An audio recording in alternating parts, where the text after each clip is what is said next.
Rise up, the Dukes are back, and now it's time to rise up. The crew is back, and now it's time to rise up. The Dukes are back, and now it's time to rise up. Rise up, rise up. The Dukes are back, and now it's time to rise up. The crew is back, and now it's time to rise up. The Dukes are back, and now it's time to rise up. Rise up. And we're back to the Days on Fire podcast. We apologize for the weird delay. Holiday season screwed us up. Inability to watch the game. Travel. Both traveling. Illness. There's a lot going on. But we got you a podcast during the week. It was just the podcast that we recorded a week and a half prior.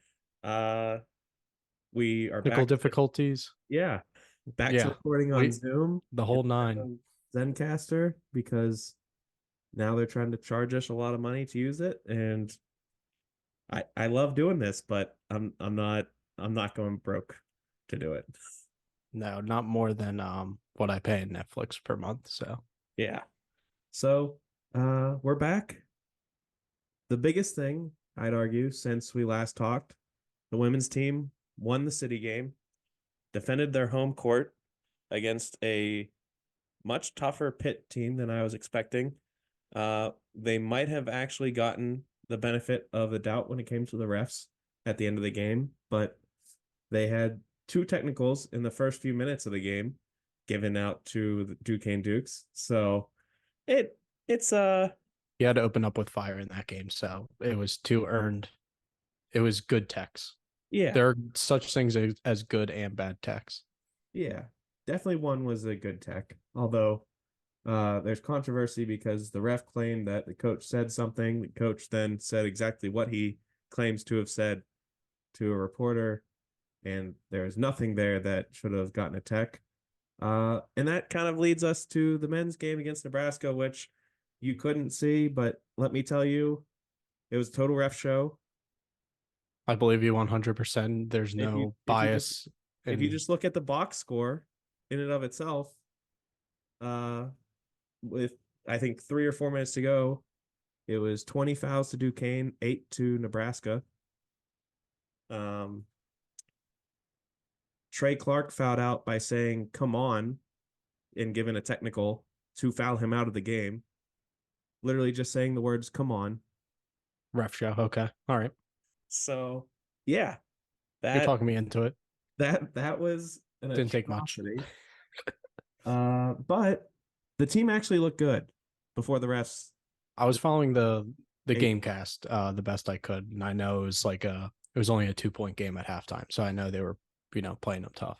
Yeah, the Dukes I think had 9 fouls to like 2 or 3 at that point at halftime, and then they got called for 8 fouls in the first 4 minutes of the second half to put Nebraska into the bonus for free throws for the rest of the half.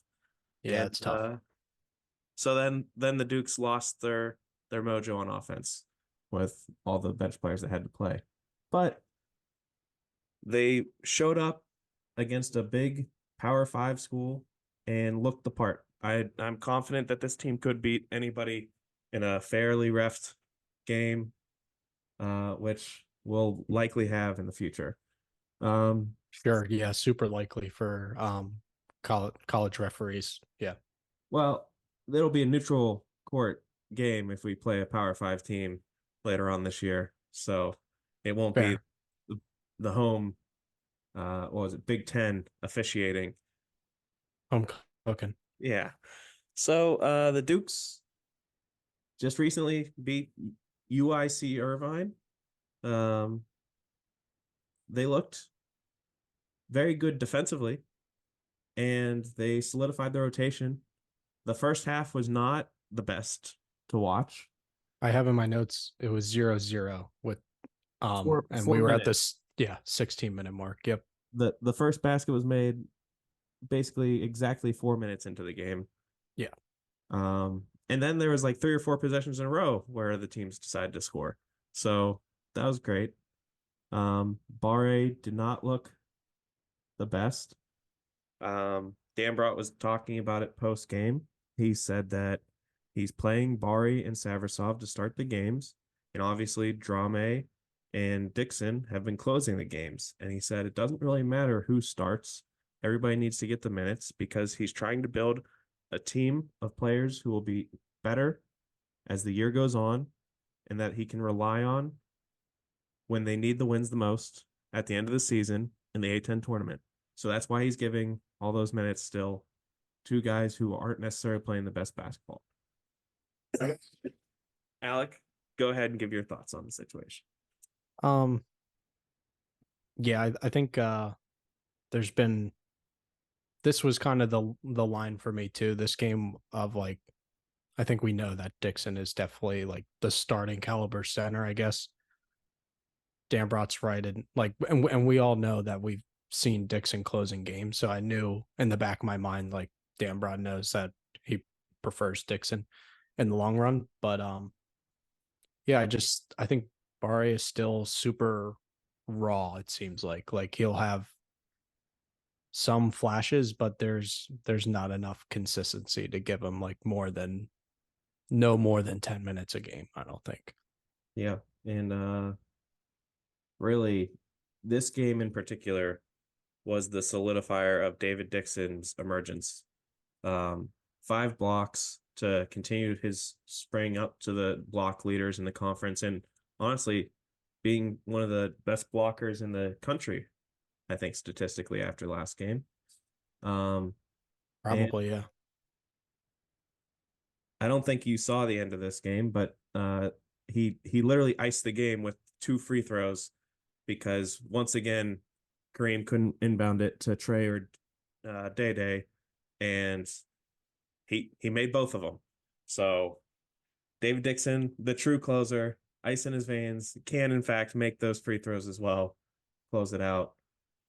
Had great. Do we think like I sorry to interrupt, but I feel like how come Rozier is inbounding the ball on I this? wanted to bring that up. He's a good free throw shooter. Like I kind of and Day Day's probably better than Trey Clark. Like I know Trey Clark's, best player and everything, but I feel like he should inbound the ball. Trey Clark was actually shooting 90% from the free throw line this season up until he missed one last night. I think the 3 of them, they're all shooting really well. I would think that Savrasov or Drame could be the inbounder, and then it would be better to have 3 guards. I agree with you. I wanted to bring that up as well. Okay. It's frustrating the heck out. It was a good interruption then. Good. Yeah. It's definitely going to be touched on that. Yeah, it doesn't make any sense to me why. Like Dambrot freaked out after Rozier did it the one time, and he had no other option. Yeah. And then you did the same exact situation. And now teams, after seeing your reaction, are obviously going to leave Dixon open to stop the other guys from getting the ball. So for sure. This isn't the first time I thought this. I thought this at other games because he does typically inbound the ball on any set plays or stuff like that. So I don't know. It's kind of weird to me. I mean, the Warriors do it with Chris Paul inbounding late in games, but Draymond Green can handle the ball as a big. Right. We don't have that with David Dixon. I mean, he's athletic. He's a great player. Yeah, no, he can't dribble. No. I don't want him being a point guard. No. So, yeah, I agree 100% on that. Okay. Definitely going to be one of the things that I was bringing up because, I mean, hey, he hit the free throws, but I'd rather not be in that situation again if we could avoid it. Yeah. Jimmy Trey Clark came off of a rough statistical game. We found out after the fact why. Popped his shoulder out in practice the day before the game. Dambrot admitted he probably shouldn't have been playing, but we couldn't tell him no. He loves basketball that much. I mean, I love that, but dog, true dog, no question about it. Woof woof. But God, it's probably not smart, but dog. Just get healthy. Yeah, 3 of 13 for Trey Clark. He was passing really well, like creating, shots for others. Like his dribble. Honestly, I didn't really like. You wouldn't have known that he was injured based on the way he was playing. He just shot poorly, which I would have thought he just shot poorly, but apparently his shoulder was out of his socket. Yeah, so makes sense. And great excuse to hang your hat on. Yeah, and he didn't have to bring it up. No. This was actually the first game that I think Trey and Day didn't have a post-game interview.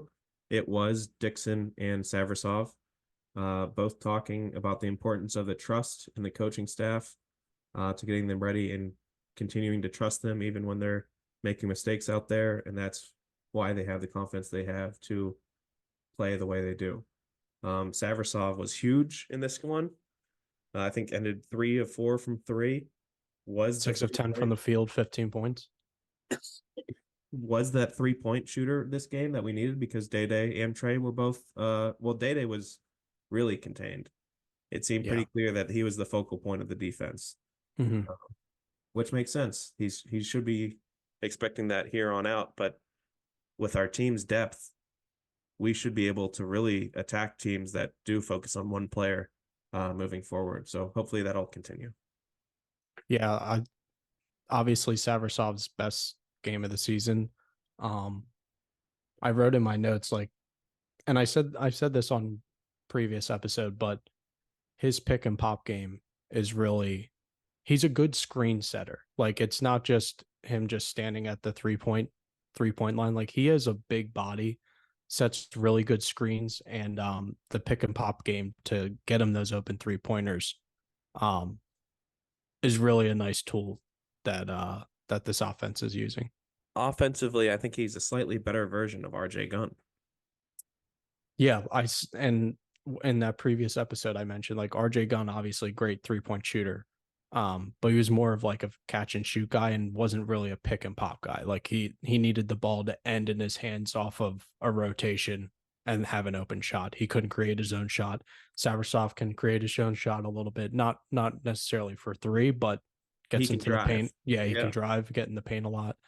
And then is just a better screen setter than RJ Gunn was. So, and that opens up the defense, makes the defense collapse, opens up the floor a lot more when you can do that.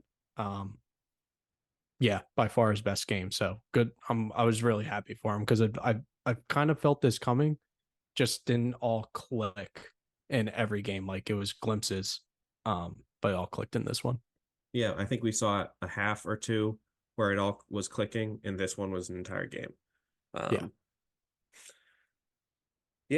think that, I brought up, I think the rotation is basically set, where the guys that are getting the most minutes are probably going to be a mix of Drame and Savrasov at the 4, Clark, Rozier, Day at the guards, and Dixon at the 5.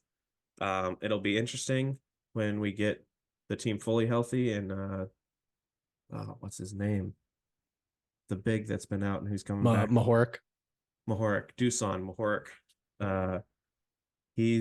That'll be interesting. Yeah, it'll be interesting to see if he's basically going to take Chabi's minutes or how they're going to incorporate him, because after Dixon played today, or yesterday, I should say, I don't know how you can not just continue playing him.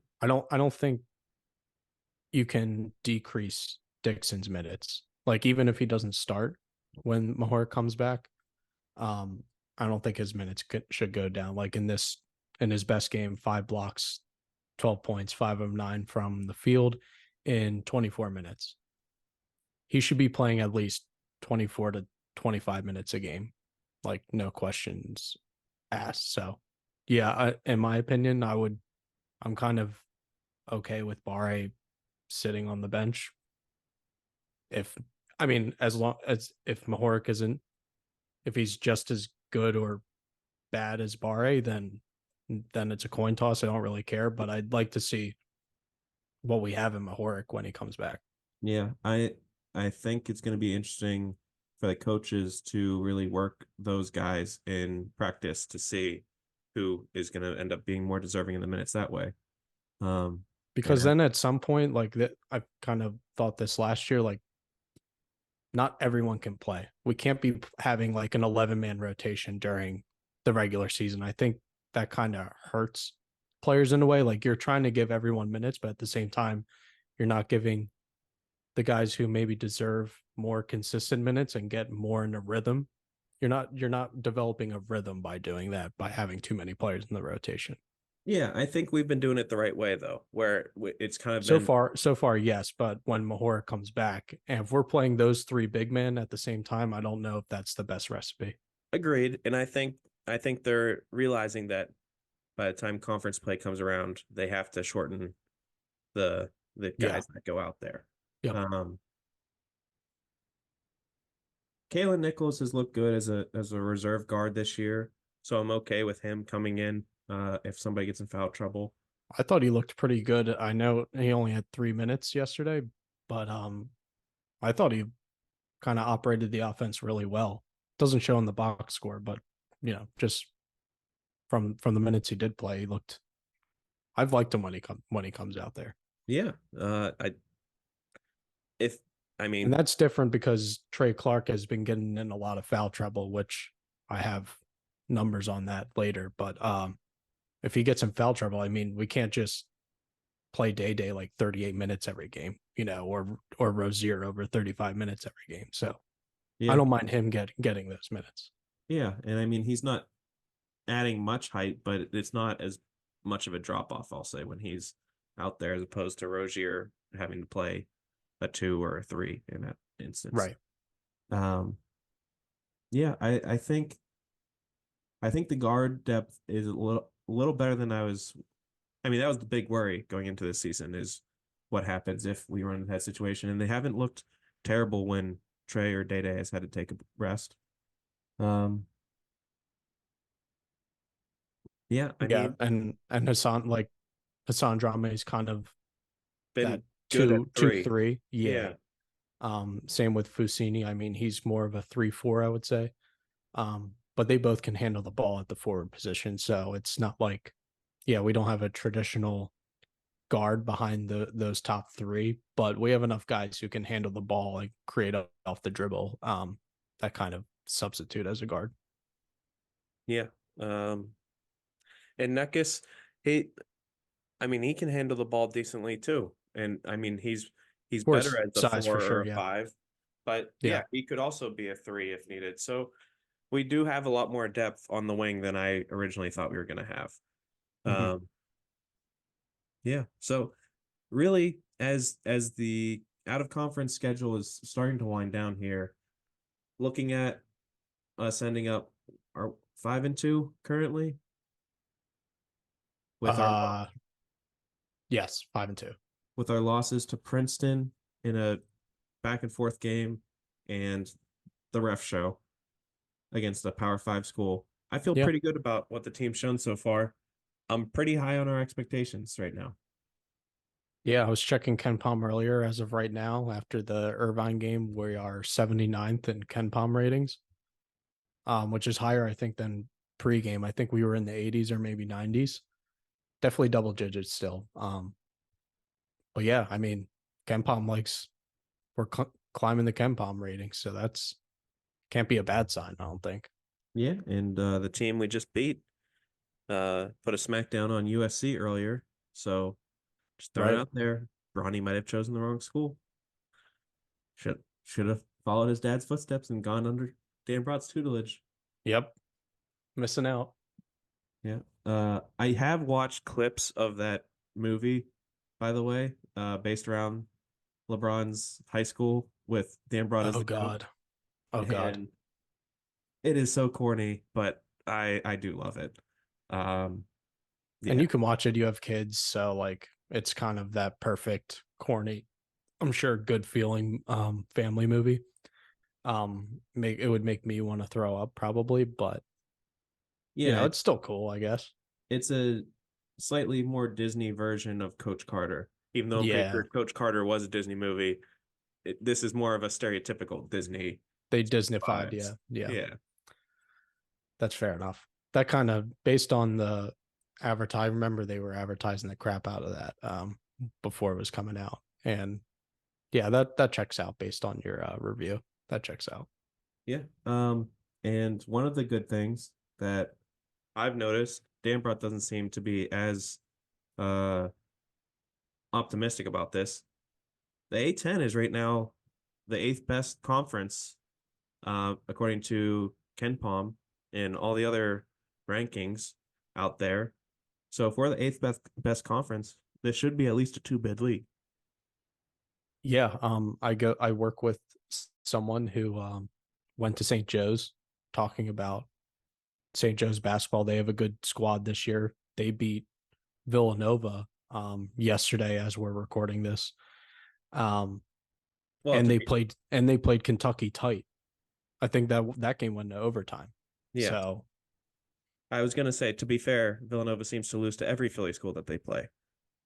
yes, this year at least. But the Kentucky thing being a close game, I mean that's amazing. I would feel good as a St. Joe's person too. So just as an example of, what you're saying, like the A10 has a very competitive conference this year. Yeah. And even with that, I still think we might actually be in contention for that number one. Oh yeah, I'm not scared, but it's exciting. Yeah. These conference games are going to be big conference games. They're gonna be dog fights, every single one of them. Yeah. And we got the dogs. We confirmed dogs on this team. Yeah. Oh man, the hype videos before a game against Dayton, the game against Fordham. Well, Fordham, it might be more of a just hyping us up and how terrible Fordham is this year. Bonaventure, we'll get hyped up for that one. There's gonna be so many. I can just see it now. Get the background music going. Just start yelling out names. Dog. Trey Clark. Dog. Kareem Rozier. Dog. Yeah. Yeah. It's in my head. I've got a plan. Yeah, I kind of won. I'm ready for like conference play to start as well, so I don't blame you. But we do have one big test before then. Marshall coming up. Revenge potential from last year's game.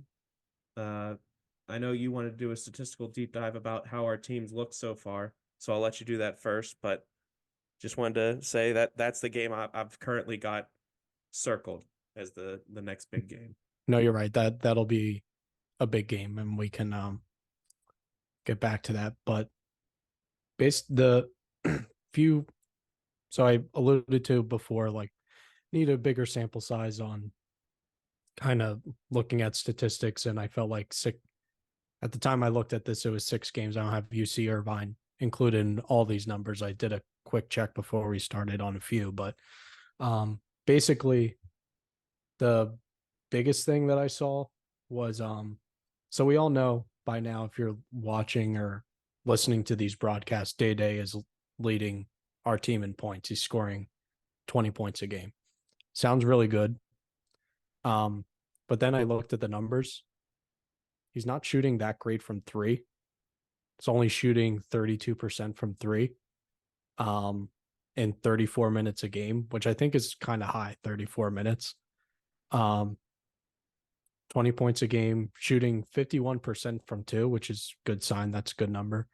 But 32 is a big drop off. You kind of think of Day as more of like a 40% 3-point shooter. And then Jimmy Clark scoring 17 points a game, 57% from 2. Good number from 2, only 32% from 3. But the big number I want to focus on with him is 27 minutes per game. And arguably your best player on the floor is not even hitting 30 minutes a game. So what I'm alluding to is I think the foul trouble is starting to like affect this team in a big way. And I think it's affecting Day as well. I think those shooting numbers are down slightly because he has a bigger load on offense when he's playing longer out there when Trey Clark is getting injured or in foul trouble. Yeah. And it does make sense where he feels the responsibility of being the ball in his hand that much more because he created the offense so much last year. But I think the coaches will kind of show it to him that look at this game that just happened. The other players were just as efficient when they had the opportunities. You don't need to be Superman out there. Hopefully that kicks in. he'll pick his efficiency back up, continue scoring the numbers that he does, but hopefully just in a more efficient way like he did a lot of times last year. Yeah, that's pretty much, if Trey Clark can not get in as much foul trouble, I think it'll be best for both of them. Like Trey Clark's numbers should tick up a little bit in averages and stuff, because you want your best player on the floor, obviously, creating shots for others, things like that. And then Day doesn't, those efficiency numbers should go up. Honestly, I would want his points to go down a little bit. And as long as they're more efficient and Clark's goes up, then overall, I feel like that's better for the team. So that was just something I thought was interesting. Great stat for Kareem Rozier. We kind of felt really good about his 3-point shooting, getting better going into the year, saying that he looks really good in practices and everything, and it's showing in the numbers. He's shooting 48% from 3-point range on 5 attempts a game. So that's a lot of attempts in college basketball, shooting basically 50%. So Kareem Rozier, his shooting numbers have been great. Not turning the ball over just exactly like he did last year. He's only averaging 1 turnover a game, which is insane for the amount of time that he has the ball in his hands. So those are kind of the big numbers individually, at least, that stood out to me. This team is very 3-point dependent again.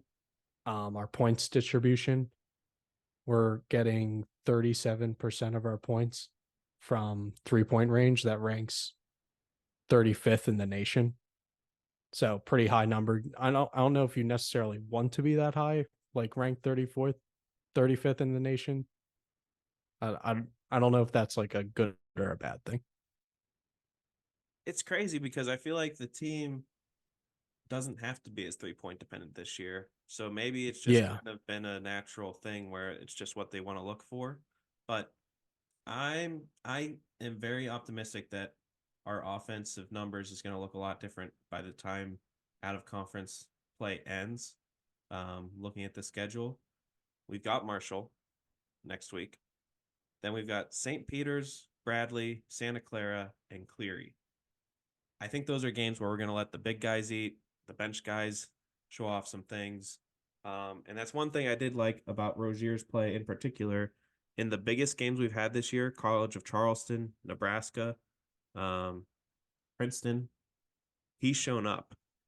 Like his shooting numbers have been pretty consistent throughout, but he's taking control of games when he needs to.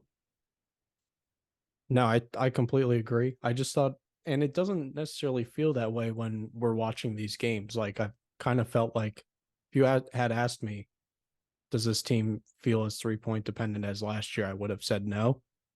But yet the numbers aren't necessarily showing that. We're ranked 298th in 2-point shots, which is 45% of our offense, and then about 17% is from free throw, which is 254. And to put that in perspective to everyone, there's 360 Division I basketball teams. So we're in the bottom third of those 2 categories.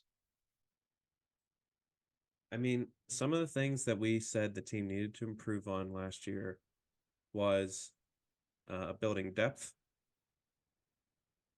creating more of an interior defense, being better on-ball defenders. And I think they've crushed it on a lot of those areas. The one area I am curious about, and I don't know if you pulled these stats up or not, what's the rebounding numbers look like so far? I was gonna say, the rebounding numbers are pretty good. Obviously that was like you can basically say we were the worst defensive rebounding team in college basketball last year. I am looking offensive rebounds. Where is it on Kemba? Oh, here we go. So we're good at offensive rebounding again, ranked 80th in offensive rebounding percentage per KenPom, and then 224th in defensive rebounding. which is honestly 100 spots like better than last year. That's how bad we were. So not too bad. What I thought was really interesting, what this team was not only so in terms of offense last year, 3-point shots, forcing turnovers, and getting out in transition. What I thought was interesting about the UC Irvine game is I kind of noticed we weren't really flying around out there trying to get transition buckets. I felt like Dan Broad almost wanted to practice the half court offense in that game. It's very much a slow paced game. I mean, it was in the 60s for both teams. But that gets me to my next point. Last year, in forcing turnover percentage, we were ranked 53rd in the nation at 20% turnover rate. This year, our defense is forcing 16% turnover rate, which is 254 in the nation. Then I updated those numbers after the Irvine game, and we shot up 100 spots. Now we're forcing 18% turnovers after the UC Irvine game. So not as turnover dependent, which I think is a good thing and a bad thing. Not for obviously means your defense isn't getting those turnovers on a rapid rate, but you're also not relying on that as like a core identity to your offense. Yeah, I think we can break out the high pressure turnover plays if we need to by doing the full court press that we showed early on this year, but I don't think they want to depend on that throughout. I think they want that to be a curveball that they throw every now and again. I'm not saying it's a good or a bad thing. Right. Those are just stark differences is kind of what I look for. And so I was like, I feel like that turnover percentage is kind of low. I wonder what we were ranked last year. So those are just some interesting things that kind of popped out to me. Ultimately, all these numbers are pointing to me, and combining that with my eyes, we're a much more consistent team. We are more established in knowing the flow of the game. We're not going to be too streaky like we were last year. And I think that makes you a better team, especially with more experienced players. I'm very confident this year that we're doing things the right way. I actually agree with you. You asked about the rebounding numbers, and they're better. Some of those other like categories I was talking about, we were really high in, and now we're a little bit lower.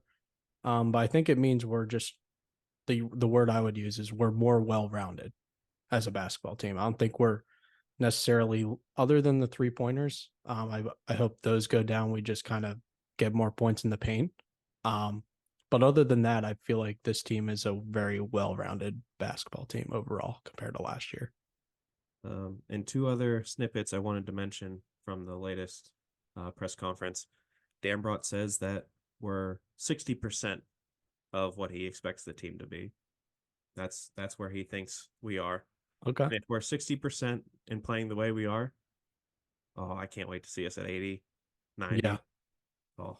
And if so I have KenPom up here. It has some of the kind of key rankings in multiple fields in offensive efficiency per KenPom, and he has an adjusted efficiency. So I think he takes into account the pace of the game and your opponents.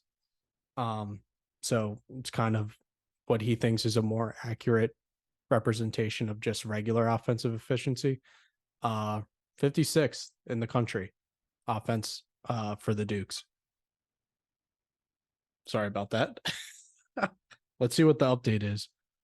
Oh no, the Penguins' Tristan Jarry etches his name into the record books, becoming the 17th goalie to score in NHL history. Okay, that's a good thing. Oh, all right. Congrats to all Penguins fans. Yeah, that's who we want to see score goals. Can you tell I'm not a hockey guy? Can anyone tell? Expecting it to be an own goal, Alec.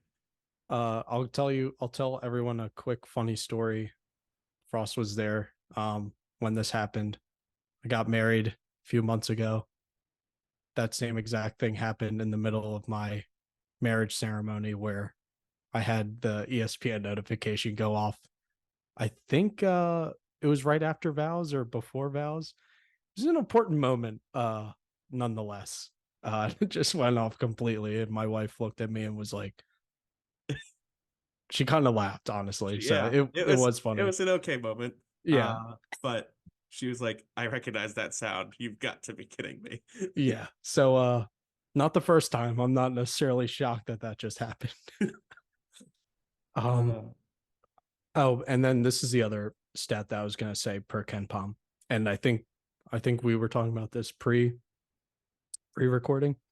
Block percentage as a team, 14th. And that's all by Mr. David Dixon. Not all, but probably out of 15 Probably about 80%. Yeah, it's we have a 16% block rate. I would say Dixon is responsible for 14% of that. Yeah, which gets me to my favorite quote from the post-game press conference. He eats, breathes, sleeps, dreams, blocks. That's the new T-shirt. There we've got the day timeout call, and Dixon eats, breathes, sleeps, blocks. I love it. I mean, everyone knows, if you were listening last year, about how high I was on Dixon, and it was mostly because of his defense. I feel like he was the perfect version of himself in the UC Irvine game. And I didn't get to see the end of the second half, where I think that's like really when he turned it on. But I mean, he showed a few post moves. Like, he's got a spin move. He's got some pump fakes. That's the other thing about, Barre, is like, he hasn't necessarily shown any of those glimpses to me, in my opinion. Whereas Dixon has. So I'm really happy with his play so far. And I feel like he's getting a little bit better every game. Yeah. And that was another thing we were looking forward to, seeing his progression, specifically getting to those post moves and getting stronger, which I think it's shown that he has. And Rozier developing that 3-point shot. I mean, do we know ball or do we know ball, Alec? I know. It feels good to be like kind of right about something. Yeah. I love hearing the players and the coaches repeating what we say weeks or months prior. It's always reassuring that, hey, we're okay at this. Yeah, I'm not wasting hours of my life looking up stats and coming to conclusions. They come up on broadcast sometimes. So yeah, I don't know if our wives would agree with us not wasting hours, but the fans love it. We love it. Yeah, I mean, my wife's watching Squid Game right now, and I would argue that's a waste of time. But we all have our passions in life. Yeah, Duquesne basketball is ours. Yeah. All right. I mean, that's basically everything I wanted to capture. I know there was a lot more that happened basketball wise. I don't really want to touch on the latest women's basketball game where they felt heartbreak yet again. Just focusing on the city game win. Yes. Needed that one. First time we won that game in quite a few years. And since it's the only city game, Duquesne runs this city. Yeah, sorry. Gonna have to wait until next year. Yeah. Oh, darn. Capel, if you want to, try to change that next year, I don't think anybody would be opposed. Yeah, I would probably buy a ticket and drive out there for that. Just for that. Like, that's the objective. I think the anticipation has been building more and more the longer they go without playing. And especially the better and better the men's team gets from Duquesne perspective. Yeah. All right. With that, we'll see you next week, where we'll cover the Marshall game and hopefully have some more in-depth women's basketball talk. And hopefully in a few weeks, we'll be able to get Zach Weiss on to do the recap of the non-con and kind of conference season expectations since he did it so well last year. Yeah, and we'll try and get better with consistency on getting these out. It's just been crazy 2 weeks, I think we can both say. So we will we will try better. Yeah, and we've got the technology down again with Zoom. So Love Zoom. Yeah. never going away from Zoom ever again. Don't know why I ever thought to. We missed you so much. All right. With that, go Dukes. Go Dukes. The Dukes are back and now it's time to rise